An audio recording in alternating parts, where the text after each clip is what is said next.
Hello बच्चों, पिछले class में हम लोग देखे थे किस चीज के बारे में, फंक्शंस के बारे में पढ़े थे बेटा। फंक्शन क्या होता है, किस पे कैसे फंक्शन को देखते हैं, वो चीज हम लोग समझ गए थे। फंक्शन एक ऐसा मशीन है जिसमें कुछ वैल्यू डालते हैं तो कुछ रिजल्ट मिलता है ना। फंक्शन को हम लोग क्लियरली समझ गए थे। फिर फंक्शन के बाद हम लोग डी के बारे में, स्मॉल वाले डी के बारे में पढ़े थे।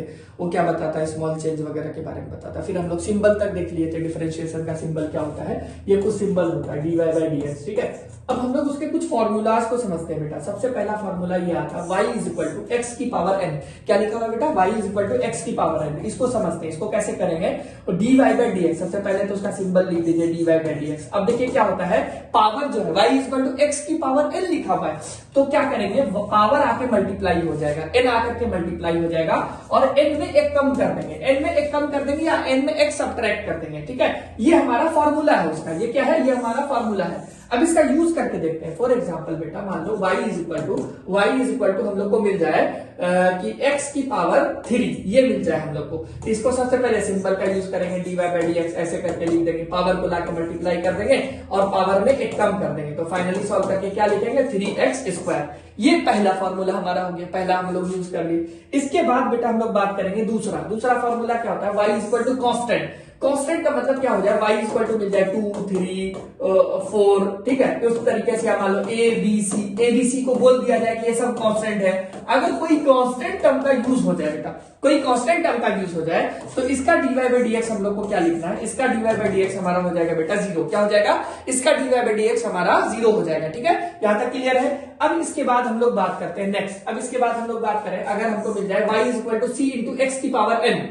अब देखो ये देखने में थोड़ा खतरनाक सा लग रहा है, तो इसको सबसे पहले हम समझा देते हैं कि कैसा हो सकता है। y इज इक्वल टू अगर ऐसा मिल जाए 3 इंटू एक्स का स्क्वायर, वही चीज यहाँ पे लिखा हुआ है, तो हम पहले फॉर्मूला को भी समझ लेते हैं कैसे करके होगा, क्या करके करेंगे। तो इसको क्या करेंगे, इसको समझेंगे, इसको लिख देंगे बेटा d y by d x, ठीक है। c को क्या करेंगे, कांस्टेंट जो उसको साइड कर देंगे, क्या बोले, कांस्टेंट को साइड कर देंगे और फिर सॉल्व करेंगे इसको नॉर्मल जो पहले सॉल्व किए थे, पावर को लाके मल्टीप्लाई कर देंगे और पावर में एक कम कर देंगे, ठीक है। ये हमारा फॉर्मूला आ गया। तो अब इसी को हम लोग सॉल्व करके देख लेते हैं, क्या है, y is equal to 3x² ही तो है।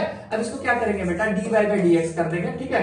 D y by d x, 3 को साइड कर देंगे, पावर को लाके मल्टीप्लाई कर दिए और पावर में एक कम कर देंगे, तो कितना हो जाएगा 6x। क्या हो जाएगा बेटा, 6x। ये हमारा क्या हो गया, ये थर्ड फॉर्मूला हो गया।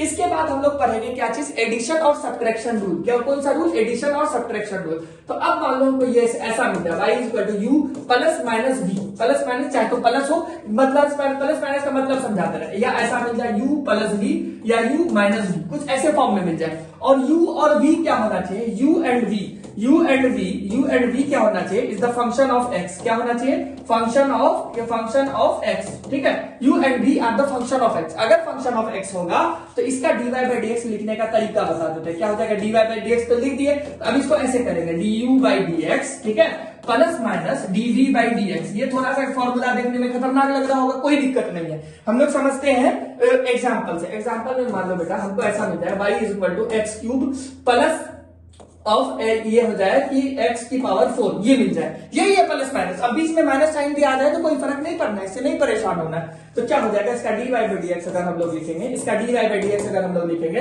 तो पावर को लाके मल्टीप्लाई कर दो बेटा और पावर में एक कम कर दो, सिंपल सा, ठीक है। तो ये हो गया, या छोड़ो अच्छे से बता देते हैं, 3 माइनस 1 कर देंगे, ठीक है। प्लस ऑफ ये पावर को लाके मल्टीप्लाई कर देंगे और ये क्या हो जाएगा 4 माइनस ऑफ 1 कर देंगे, ठीक है। तो यहां से हमारा क्या हो जाएगा 3 इंटू एक्स का स्क्वायर, ठीक है, प्लस ऑफ 4 इंटू एक्स का क्यूब। ये हमारा रिजल्ट आ गया इस तरीके से करके, ठीक है। इसके बाद देखो, प्रोडक्ट रूल को पढ़ने से पहले हम थोड़ा सा आपको ट्रिगोनोमेट्रिक आइडेंटिटीज बता देंगे, उसके बाद फिर हम लोग प्रोडक्ट रूल स्टार्ट करेंगे।